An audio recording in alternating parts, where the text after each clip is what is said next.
This 19-year-old experienced the unthinkable horror of having to amputate his own leg in an effort to survive. It was an excruciating passage into manhood few could ever imagine, let alone endure. On July 1, Wilkeson was ordered to hold a hill which would buy time for the Union Army to organize its defenses closer to town. Not so calmly, he directed his men to maintain a steady and effective fire. Enemy artillery commanders saw him as a nuisance in the way of a major Confederate advance. A conspicuous target on his horse, Wilkeson found a dozen cannons pointed directly at his position in a devastating converging fire. An enemy shell went through his horse and mangled Wilkeson's right leg below the knee. With unimaginable courage, he took this small knife from his pocket and cut through the remaining pieces of flesh that kept his leg attached to his body. He ordered 4 of his men to carry him to a nearby house and then told him to return to battle. Hours later, Bayard Wilkeson had died. You can be courageous.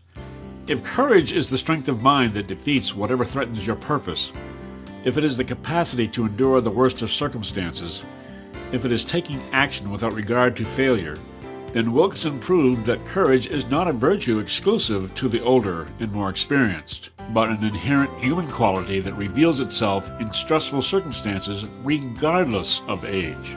When challenged by adversity, you can achieve what is necessary and lead others to do the same. By your example, you are a motivating influence. On 9/11, those passengers who rose from their seats to struggle with terrorists on Flight 93 did so in the worst of circumstances and were influenced by the terrorist and each other to act in a manner that perhaps saved the lives of thousands on the ground. Acknowledge your fears. Wilkeson inspires us to accept the one thing that keeps us from our own success: our fears.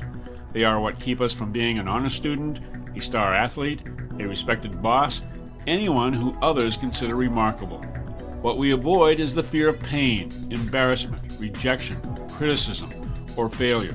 These possibilities weigh heavily on us as we step outside our comfort zone, not realizing that the talent we already possess goes undemonstrated and unrecognizable. We then convince ourselves that we have little or no talent. We settle for a low level of self-esteem. But courage can change it. It inspires us to act. Its lasting inspiration comes from designing goals that motivate us toward their achievement. It also recognizes that there are risks in attempting, for example, to start a company, become a parent, speak in public, or fight a battle.